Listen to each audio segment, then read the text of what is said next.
It's the Al Travis Show. We're lucky to have him. He's Todd Bergeth. We've got him on here. Todd and friends, Todd and Souhan, and now Todd and Al. Todd, how are you doing, my friend? I'm good, Al. Thanks so much.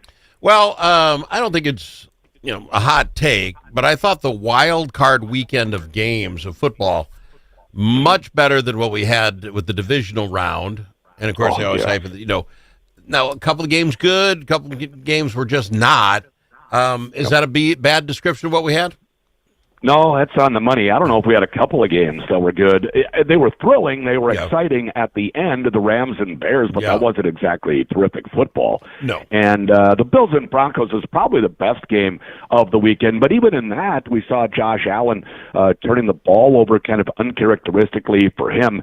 It's really his first kind of poor playoff game, even though they put 30 points on the board. So I guess we just have high standards, certainly for Josh Allen. But some of the young QBs looked way over their heads this last weekend. Well, let me ask you this. Should they put a dome on it? I'm just to the point now that they have to. These games aren't the same as they would have been if this was in August or September. They aren't the same games. And we want the best football we can. That's why the Super Bowls are either in a dome or in a southern state, right? Why is it different for like the divisional round or the wild card? Why is that different? Well, it's not every city is going to build a dome stadium, and you can't have neutral site games, all the way through the playoffs. You got to reward those teams with the home game. Yeah, I don't know what you can do about that. It's a home field advantage for northern teams that play out of doors. But I guess the Bears are about to get rid of that advantage for themselves. I hear they're going to build a new stadium with a dome, so that'll be another team in the NFC North. Only the Packers will remain. It's the closest thing to warfare, with it still being a civilian activity and so forth, and you have to deal with the elements. And if you have guys that can't deal with the elements, then you wind up losing. And I'm not so sure it was necessarily the weather that had these quarterbacks playing poorly. I think they just was some really good defenses playing this weekend that mixed up the looks and made young quarterbacks look young. I'm a big Drake May fan. I probably would make him the number one pick from that class. Now I had him like third, I think, before that began. But he just has really poor ball security. Waves the ball around in one hand and he's holding on to it too long. And we even see Matthew Stafford, sure, playing in the cold, but he's a veteran. And the Bears defense, not really ballyhooed, more of a turnover defense than one that's going to shut you down in any kind of a way. And they made him look young. It was just a poor weekend for quarterback play. Probably the one that played the best might he doesn't get to play anymore. Bo Nix, he breaks his ankle on the second and last play. And Sam Darnold was fine. They put the game out of reach right away, so it was real easy for Darnold to play in that game, which good for him. Like I said, I'm pulling for Sam. It's just going to be a lot of egg on the face of the Vikings organization if he winds up taking them to the Super Bowl. But the Seahawks know how to win with Sam Darnold. You have a great defense, you have a good run game, and you ask him to make some big throws when needed. And a lot of times he's been able to do that. So let me ask you about this. How ridiculous is it? And you tell me, maybe I'm leading the witness. The Bills fired McDermott after yesterday, after the loss on Saturday. This guy, I think 6 of 7 seasons, has got him into the championship game or into the playoffs, and they're going to let him go because of that game on Saturday? That's a little crazy. I don't think it's strictly just that game. I don't think they get rid of a coach of 8 years or 9 years or whatever he's been there with the Bills based on one game. I think it's just that they believe that they have the best quarterback on the planet, the best player in Josh Allen. And this particular coach has not gotten to a single Super Bowl with him as their quarterback. And you can look back at some of their other playoff failures in previous seasons and see some clock management issues that went on at the end of games as they lost in overtime twice, I think, in the AFC championship game, or once for sure, to Kansas City. So I don't think it was just this game. I think they were saying to themselves, it's Super Bowl or bust for Sean McDermott, and they didn't even get to the conference championship game. So then, for sure, the handwriting was on the wall. I think even if they win this one, but lose next week to who they play, the Patriots, Yep. I still think McDermott would be gone. Short of a Super Bowl, I think they were going to move on from Sean McDermott. That's amazing to me, because a good coach is a good coach. You got to deal with what you've got. The Patriots and Texans, this is where it got me. I really thought the Texans with their defense, and I'm going to give them credit, gave up 28 points to the Patriots. But the Texans, the quarterback gave them the ball 4 extra times with interceptions, sometimes in just really short fields. I thought the Texan defense should hold their head up, but that's just not real football. 4 turnovers? I mean, this won a quarter. In the first half, I know, and that was all before halftime. Yep. And the Texans defense actually gave up 21 because there was a pick six. So you can't really lay that on the Texan defense at all. They were outstanding. It's just that their quarterback shriveled in the big moment. Now, I don't believe that they ever plan to bench him at any point. He's their franchise quarterback. You would probably ruin him if you benched him during the playoffs. He might not get his confidence back, because then all of next regular season doesn't matter anymore. It's, you got benched in the playoffs, so let's see what happens then. But you know, he didn't look very good last year in the playoffs. He took a step back all season this year. The Texans kind of won this year in spite of C.J. Stroud quite a bit. And this is a guy who took his team, as we know, into the playoffs and won a playoff game his rookie year. So I think we had high expectations for him. But since that rookie year, he has not played quite as well. And the Patriot defense, they listened to how good the Texans defense was all week. Yeah. And they have a lot of savvy veterans, because they spent a ton of money on free agents for their defense this year for the Patriots, because they felt like they could win right away if they did that with Drake May, and they were correct. And a lot of those guys are very prideful, and I think they played a terrific game as well. They were hearing about the Texans all week, and it kind of ticked them off, I think, and so then they played extremely well. All right, so let's look at that AFC Championship game. Broncos-Patriots, who do you got? New England is favored by 5.5. I don't know how you could not go with the Patriots now. I mean, you're down to Jarrett Stidham at quarterback for Denver, and he's played all of 4 games. Yeah. And one of those 4 was a Week 17 game where nobody played except for backups. You can't know what a quarterback's going to do just because he plays well in preseason. That means nothing, as we've seen, as we saw with J.J. McCarthy, unfortunately. You don't know. So it's a complete unknown. I'm a little shocked, actually, but Bo Nix never missed a snap in 2 years. Yeah. But I'm a little shocked that they had such an inexperienced backup. Now, they say that Stidham is well regarded around the league with the teams that he's played for. Well, really? He can't be that well regarded. He's been in the league for 4 years. He's got 4 games. You're that shocked? We sit here with Brosmer as our backup. Yeah, exactly. So, now, that happened a little bit because of injury. We had Carson Wentz. He got broken. Right. So they thought they had somebody there. It just didn't work out injury-wise. Right. But this is who they had as their backup. Was Stidham, and I'm a little surprised. That other side, quick. You already talked about the Seahawks, Niners. The Bears and the Rams. I'm going to be honest. I thought I can't root for the Bears. Told you that last week, so I was rooting for the Rams. We get down to the last play of the game, 18 seconds, whatever is left, 17 yards for a touchdown. They have 4th down. This guy runs around like a crazy person, 25 yards backwards, throws a 50-yard pass, and all of a sudden there's a guy open in the end zone. It's like, how has this happened? I thought for sure this is it. The Bears just did what the Bears are going to do, but overtime wasn't their friend. No, it wasn't. And, that was another unbelievable play by Caleb Williams, and another game in which he wasn't terrific.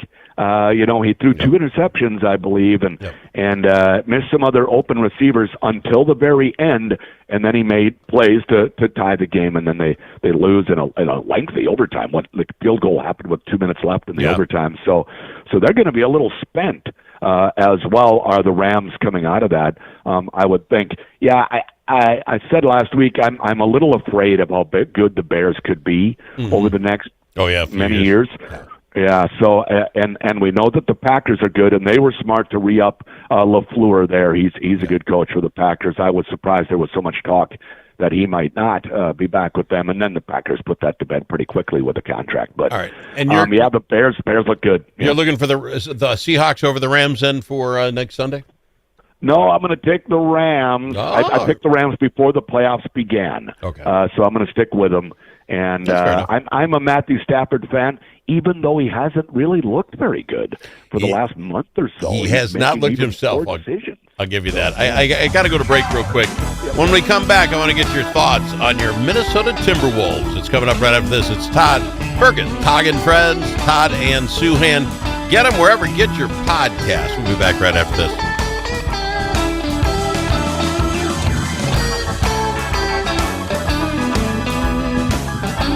We've got him, Todd Bergeth, talking all things sports, and love having him on the program. All right, it was an interesting weekend for our Minnesota Timberwolves. Watch both of those games, and a year ago I was yelling that sometimes they just didn't show up for a game. I think my problem now is there are times they'll take an entire quarter off. With the Spurs, they let the Spurs score 48 points in a quarter. Got so far behind the 8 ball, then came back. I mean, I'm not saying the talent isn't here. Mentally, there's just something wrong. Yeah, and we watch the Timberwolves every game, and so we see their flaws. I think every team is dealing with something, except for maybe OKC, except they have Wembanyama and the Spurs that they have to deal with, although they did beat them the last time they played. But probably every team. The Wolves had the best record in the NBA along with OKC since Thanksgiving going into these last two games. I'm not sure that's still the case. Yeah. But yes, they do. I don't know what happens. It's like they lose their way for a while, and Finch shouldn't have to keep jerking their chain on the sideline or while they're on the floor to get them to pay attention better. I don't know what goes on with that. Some of it has to be, he puts up 55 against the Spurs and made every shot down the stretch. Edwards did, but he's a part of that when they go to sleep for a while, and everything comes off your star player, and everything reflects off of Edwards. So when those giving up 48-point quarters happen, he's part of that. Yeah. And sometimes he gets a little lost and lackadaisical, in particular in his off-ball defense. Yeah. Edwards will turn his head and get lost once in a while. When he's on ball and he's motivated, he's as good a defender as there is in the league. They just need him to do that, 40 minutes if he's playing for 40 minutes. And that doesn't always happen. Now, that happens with the greats of the game, but others, not as much. For Edwards, it's more and more all the time. So Chris Hine in the Star Trib wrote a great column on him and saying he's developing this year. He's over 29 points a game now. It's his most scoring ever. And he's shooting 72% at the clutch time. For his career prior to this, 43%.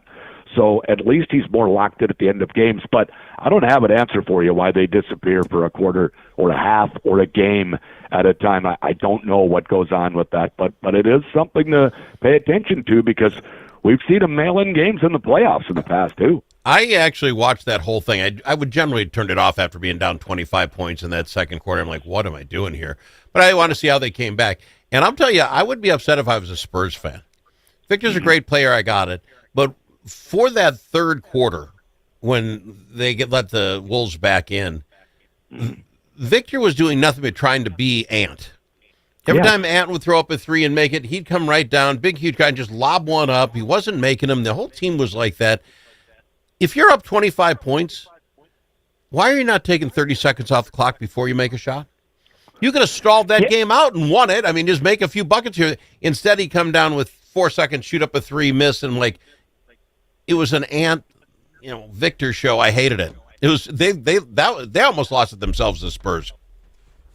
They did, and I'm a huge Wembanyama fan, but just because a big man has small man skills doesn't mean that that's the only thing he should use. I really wish they would use the 6'5" dude down on the block a little more offensively. Now maybe that's our old man game that we're thinking. Not many teams run post, none run high-low post, which I still think is an excellent offense. But I agree. He starts to float. He starts to want to play out front. He wants to seem to be. Now he plays with a chip on his shoulder. Oh yeah. We've seen him get in scraps with guys. He's not going to back down.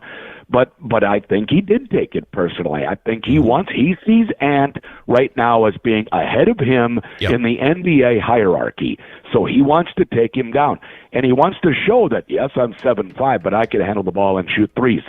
Yeah. Well, sure. But a lot of guys can do that. You know what a lot can't do? Is catch the ball in the block at 7'5" and dunk over a 7'1" guy that's defended him. Why don't you do that a little more often? I'd like to see that. Yeah, I love that. Be the Rudy Gobert of your squad. Yeah. Let me ask you this.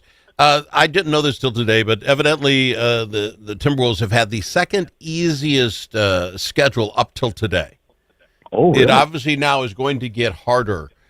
I still think we have the team to do it. We'll see what's wrong with Nas, but are you worried that this is going to get harder from here on out? To level this out, we're going to have a tough second half. I wasn't aware that they had the second softest schedule, so that is an interesting stat. The thing is as you get playing tougher games, the minutes become more intense, and maybe they become longer for your starters, and that can wear a team down a little bit more. They're just not as deep this year as they have been in the past. Losing Alexander Walker last year, and they don't seem to be getting quite as, they thought Jalen Clark was coming along, and he hasn't really, and then Mike Conley is no longer really a viable. I mean, he's in the rotation with backup point guard minutes, but he's not making an impact really anymore when he's out there. He's just gotten old, and short guys, when they get older, they're not that effective. Big guys can still be effective because you don't get shorter, but short guys get slower. And they just haven't had, and they thought T.J. Shannon was going to be an effective player for him in the rotation this year, and that hasn't turned out.